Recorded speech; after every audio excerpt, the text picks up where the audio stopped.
కుల వివక్ష వ్యతిరేక పోరాట సంఘం కేవీపీఎస్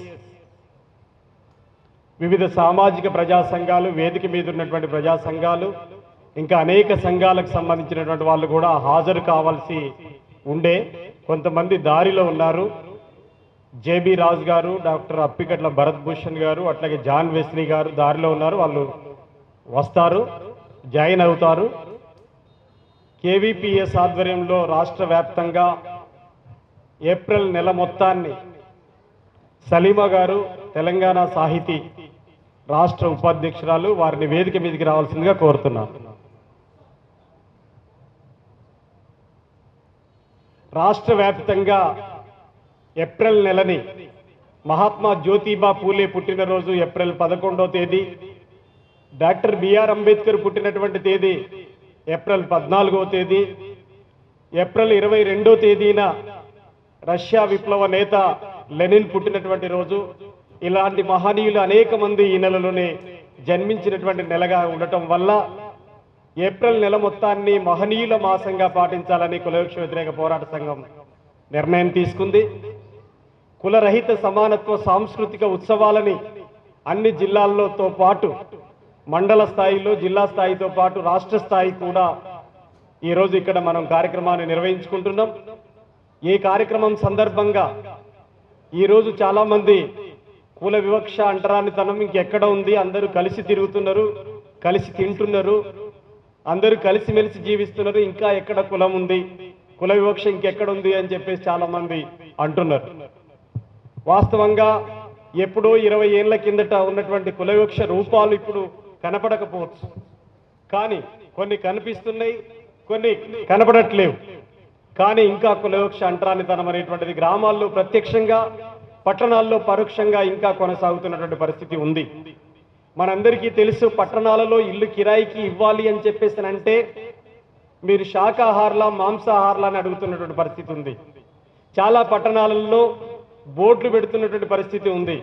మేము ఎస్సీ ఎస్టీలకి, ముస్లింలకి, క్రైస్తవులకి ఇవ్వము అని చెప్పేసి బోర్డులు హైదరాబాద్ నగరం భారతదేశంలో అత్యంత పెద్ద 2వ నగరంగా ఉన్నటువంటి హైదరాబాదులో ఇట్లా పెడుతున్నటువంటి పరిస్థితి ఉంది. డైరెక్ట్గా ఎస్సీ ఎస్టీలకి, క్రిస్టియన్లకి, ముస్లింలకి మేము ఇల్లు కిరాయికి ఇవ్వము అని చెప్పేసి చెబుతున్నటువంటి పరిస్థితి ఉంది.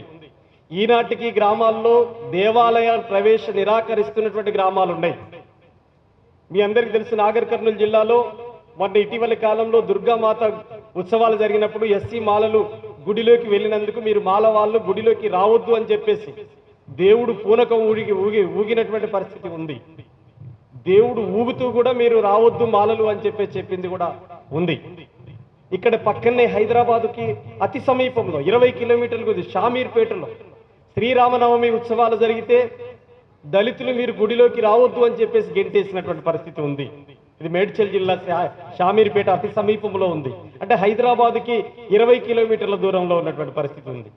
అందుకని కుల వివక్ష అంటరానితనం అనేటువంటిది కొనసాగుతుంది. మరి ఇప్పుడు కుల సమస్య అనేటువంటిది, కుల వివక్ష అంటరానితనం సమస్య అనేటువంటిది కేవలం దళితుల సమస్యగానే మనం చూడలేము. ఇది దేశం సమస్యగా చూడాల్సిన అవసరం ఉంది. ఎందుకంటే ప్రపంచంలో ఎక్కడా లేనటువంటి కులం అనేటువంటిది ఇండియాలో మాత్రమే కొనసాగుతుంది. 6486 కులాలుగా కొనసాగుతుంది. ఒక కులం ఇంకో కులాన్ని తక్కువ చూసి, ఒక కులం మరో కులాన్ని ఎక్కువ చూసేటువంటి నిచ్చెనమెట్ల వ్యవస్థలాగా కొనసాగుతుంది. అందుకని ఈరోజు కుల వివక్ష అంటరానితనం అనేటువంటిది కులం ఉన్నంత కాలం కొనసాగుతూనే ఉంటుంది. అందుకని భారతదేశం అనేటువంటిది మిగతా ప్రపంచ దేశాలతో పాటు ఇప్పుడే వచ్చినటువంటి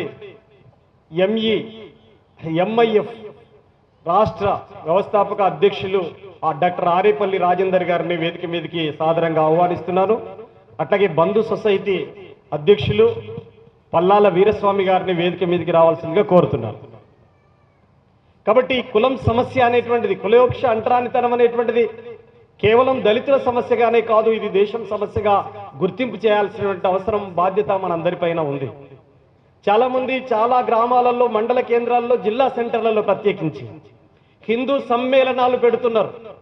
హిందూ సమ్మేళనాల్లో వాళ్ళు ప్రజలకు ఏం చెప్తున్నారు అంటే, మనమంతా ఒకటే, కులం అనేటువంటిది గడప లోపల ఉండాలి, గడప తాటితే హిందువులం, గడప లోపల కులం అట, గడప దాటితే హిందువులం అనేటువంటి వాళ్ళు సందేశం ఇస్తున్నటువంటి పరిస్థితి ఉంది.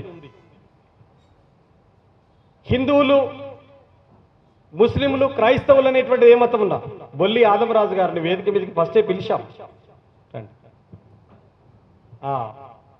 కాబట్టి హిందూ మత సమ్మేళనం మీరు పెడుతున్నప్పుడు హిందువులందరికీ ఏం సందేశం ఇవ్వదలుచుకున్నారు?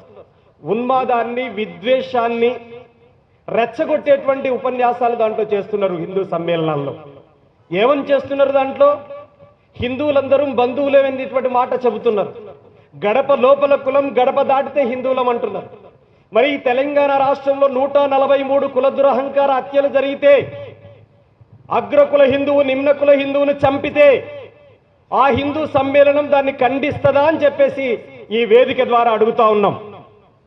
ఈ రాష్ట్రంలో సుమారు 200 గ్రామాలలో వీడీసీల పేరు మీద, విలేజ్ డెవలప్మెంట్ కమిటీల పేరు మీద ఎప్పుడో మధ్యయుగాల కాలం నాటి సాంఘిక బహిష్కరణలు నిజామాబాద్ జిల్లా, కామారెడ్డి జిల్లా, జగిత్యాల జిల్లా, నిర్మల్ జిల్లాలలో వీడీసీల పేరిట సాంఘిక బహిష్కరణ కొనసాగుతున్నాయి. దీన్ని ఖండిస్తుందా మీ సమ్మేళనం అని చెప్పేసి నేను అడుగుతా ఉన్నాను.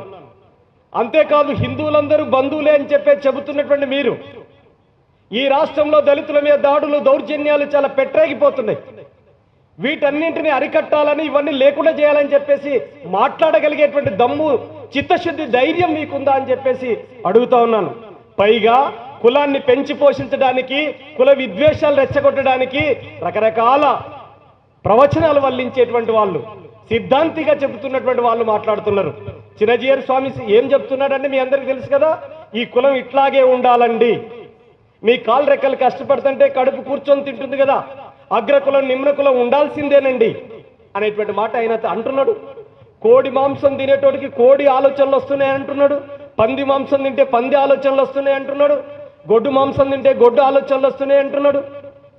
ఇట్లాంటి మాటలు చిన్నజీయర్ స్వామి నోట వస్తున్నటువంటి చూస్తా ఉన్నాం. ఆదివాసులు పూజించేటువంటి సమ్మక్క సారలమ్మలో వాళ్ళంతా ఏమన్నా ఆకాశం నుంచి ఊడిపడ్డ దేవతలా, వాళ్ళని ఎందుకు దేవుడిగా కొలవాలి అని చెప్పేసి వాళ్ళను కించపరుస్తూ మిగతా వాళ్ళందరినీ మాంసం తినేటువంటి వాళ్ళ మీద మాత్రం ఈ రకమైనటువంటి కుచిత బుద్ధితోటి వ్యాఖ్యలు చేస్తున్నటువంటి పరిస్థితి ఉంది. ఇంకొక ఆయన గరికెపాటి నరసింహారావు, ఆయన ఏం మాట్లాడాడు? మధ్యాహ్న భోజనంలో పిల్లలకి భోజనం వండి పెడితే కోడిగుడ్డు పెట్టకూడదట, వాళ్ళు ఏమైనా శోభనం పెళ్లి కొడుకులా, వాళ్ళ కోడిగుడ్డు ఎందుకు పెడుతున్నారని చెప్పేసి మాట్లాడినటువంటి పరిస్థితి ఉంది. అంటే ఈ పద్ధతులలో కులాన్ని, విద్వేషాలని రెచ్చగొట్టేటువంటి ప్రయత్నాలు మరొక వైపున వాళ్ళు చేస్తున్నటువంటి పరిస్థితి ఉంది. డాక్టర్ బిఆర్ అంబేద్కర్కి, జ్యోతిబా పూలేకి దండ వేసేటువంటి పని అన్ని రాజకీయ పార్టీలు చేస్తున్నాయి. దండేస్తున్నారు, దండం పెడుతున్నారు, కానీ కులవృక్ష అంటరానితనానికి వ్యతిరేకంగా ఒక్క మాట మాట్లాడట్లేరు.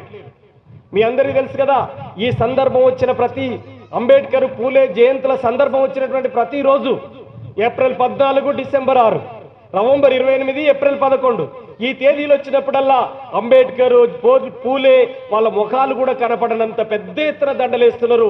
ఈరోజు అంబేద్కర్ని ఒకవైపు కీర్తిస్తూ అంబేద్కర్ ఆశయాన్ని, అంబేద్కర్ విగ్రహాలకు మొక్కుతున్నారు, అంబేద్కర్ ఆశయాల్ని తొక్కుతున్నారు. అంబేద్కర్ ఆశయాల్ని తొక్కే వాళ్ళు కూడా అంబేద్కర్ విగ్రహాలు మొక్కడానికి వస్తున్నటువంటి పరిస్థితిని మనం చూస్తా ఉన్నాం. ఈ తెలంగాణ రాష్ట్రంలో మీరు చూడండి, ఈ రాష్ట్ర ప్రభుత్వం కూడా గత ప్రభుత్వం దళిత బంధు పెట్టింది, వాళ్ళు 10 లక్షలే ఇచ్చారు, మేము SC ST declaration, Chevella declaration ప్రకటించారు.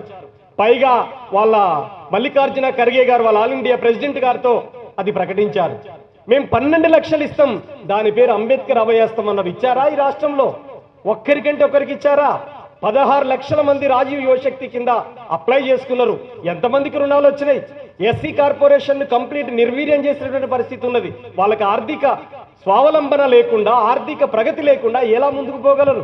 ఈ రాజు ఎస్సీ ఎస్టీ సప్లాన్ చట్టాన్ని నీరుగార్చేటువంటి పని ఈ అసెంబ్లీ సాక్షిగా జరిగింది కదా. ఎంత బడ్జెట్ కేటాయించారు మీరు? 17,000 కోట్లకి దిగజార్చారు కదా. 40,000 కోట్ల నుంచి 17,000 కోట్లకు దిగజార్చిన తర్వాత దళితుల అభివృద్ధి ఎక్కడ ఉంటుంది అనేటువంటిది మనం చూడాలి. ఒకవైపున రాష్ట్ర ప్రభుత్వం ఈ పాత్ర నిర్వహిస్తూ ఉంది, కేంద్ర ప్రభుత్వం ఏం చేస్తుంది మీరు చూశారు కదా. ఈ రోజు వాళ్ళు చెప్పారు, వాళ్ళకి అంబేద్కర్ పట్ల చిత్తశుద్ధి ఉన్నట్టుగా చాలా మంది వస్తున్నారు. పార్లమెంటు సాక్షిగా కేంద్ర హోమ్ మినిస్టర్ ఉన్నటువంటి అమిత్ షా గారు మాట్లాడారు. అంబేద్కర్ అంబేద్కర్ అంబేద్కర్ అని చెప్పడం అనేటువంటిది ఒక ఫ్యాషన్ గా మారిపోయింది మీకు. దానికి బదులు దేవుణ్ణి స్మరిస్తే 7 సార్లు స్వర్గానికి పోతారని చెప్పినటువంటి మాట ఆయన చెప్పాడు. కానీ అదే అమిత్ షా ఆ పార్లమెంట్ సభ్యులు మోడీ పార్లమెంటులోకి ఎంటర్ అవుతున్నప్పుడు మోడీ మోడీ మోడీ అని చెప్పేసి అంటున్నారు.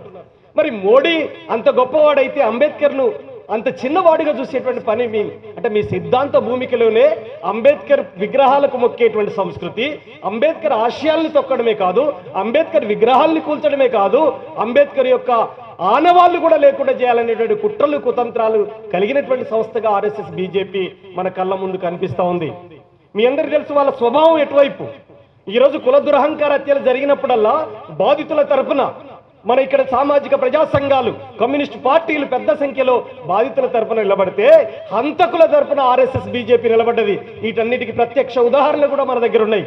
పెరుమాళ్ల ప్రణయ్ని 2018లో హత్య చేసినప్పుడు, ₹1 కోటి ఇచ్చి సుపారీ చేసి హత్య చేసినప్పుడు ఆ హంతకుడైనటువంటి మారుతిరావుకి అండగా బజరంగ్ దళ్, విహెచ్పి వీళ్ళందరూ కూడా నల్గొండలో భారీ ర్యాలీ పెట్టారు.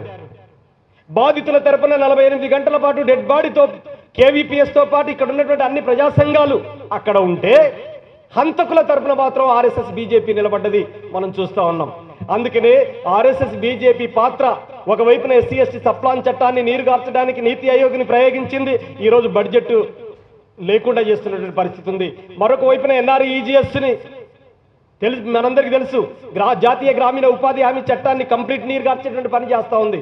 ఈ పద్ధతులలో కేంద్ర ప్రభుత్వం కూడా అట్టడుగు తరగతులకు తీరని ద్రోహం, అన్యాయం చేస్తున్నటువంటి పరిస్థితి ఉంది. ఈరోజు కార్మిక చట్టాలన్నింటినీ కూడా కంప్లీట్ గా రద్దు చేస్తుంది. కార్మికులు, అసంఘటిత రంగ కార్మికులు, అట్టడుగు వర్గాల వల్ల అత్యధికులు ఉన్నటువంటి పరిస్థితి ఉంది. ఈ చట్టాలన్నింటినీ నీరుగారిస్తే మొట్టమొదటి నష్టపోయేది దళితులే, బలహీన వర్గాలకు సంబంధించిన వాళ్ళు, పేద వర్గాలకు సంబంధించినటువంటి వాళ్ళు నష్టపోతారనేటువంటిది మనం గుర్తుపెట్టుకోవాలి. అందుకనే ఈ కులరహిత ఉత్సవాల యొక్క ముఖ్యమైనటువంటి ఉద్దేశం ఈ దేశంని, కులంని ఈ దేశం నుంచి తరిమేయకపోతే ఈ దేశం అభివృద్ధి చెందదు.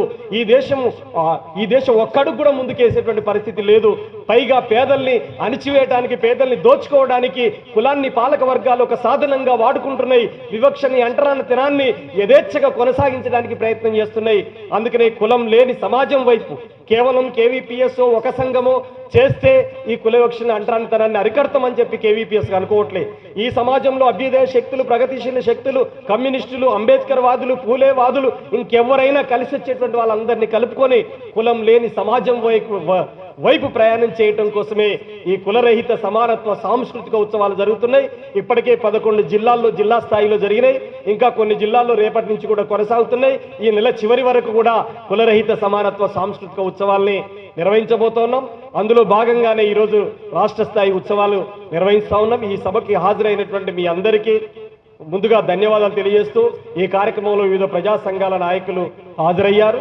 ముందుగా మనం పిలవగానే చాలా పని ఒత్తిడి ఉన్నప్పటికీ హాజరైనటువంటి దళిత్ సోషల్ ముక్తి మంచ్ డిఎస్ఎంఎం జాతీయ కార్యదర్శిగా ఈ ఉమ్మడి ఆంధ్రప్రదేశ్లో కుల వివక్షకు, అంటరానితనానికి వ్యతిరేకంగా ప్రత్యక్ష ప్రతిఘటన పోరాటాల్లో సైకిల్ దొక్కుతూ గ్రామాన తిరిగి ఎక్కడ వివక్ష ఉంటే అక్కడ 2 గ్లాసుల పద్ధతి ఉంటే దాన్ని ధ్వంసం చేసి, ఊరుమ్మడి బావిలో నీళ్లు తోడుకోనియకపోతే ప్రత్యక్షంగా తోడి, అనేక వివక్షల్ని ఎదుర్కొని, వాళ్ళ నుంచి ప్రతిఘటన కూడా ఎదుర్కొని, అగ్ర కులాల నుంచి ప్రతిఘటన కూడా ఎదుర్కొని సైకిల్ యాత్ర చేయడమే కాదు ప్రత్యక్ష ప్రతిఘటన ఉద్యమాలు నిర్మించినటువంటి మన నాయకుడు, ఉమ్మడి ఆంధ్రప్రదేశ్ ఎస్సీ ఎస్టీ సప్లాన్ చట్ట సాధనలో కీలకమైనటువంటి భూమిక పోషించినటువంటి నాయకుడు, అట్లాగే ఎస్సీ ఎస్టీ కమిషన్ ఏర్పాటు కూడా ముఖ్యమైనటువంటి భూమిక పోషించినటువంటి నాయకుడు బివి రాఘవులు గారు, డిఎస్ఎంఎం జాతీయ కార్యదర్శి. వారిని ముందుగా మాట్లాడవలసిందిగా ఆహ్వానిస్తున్నాను.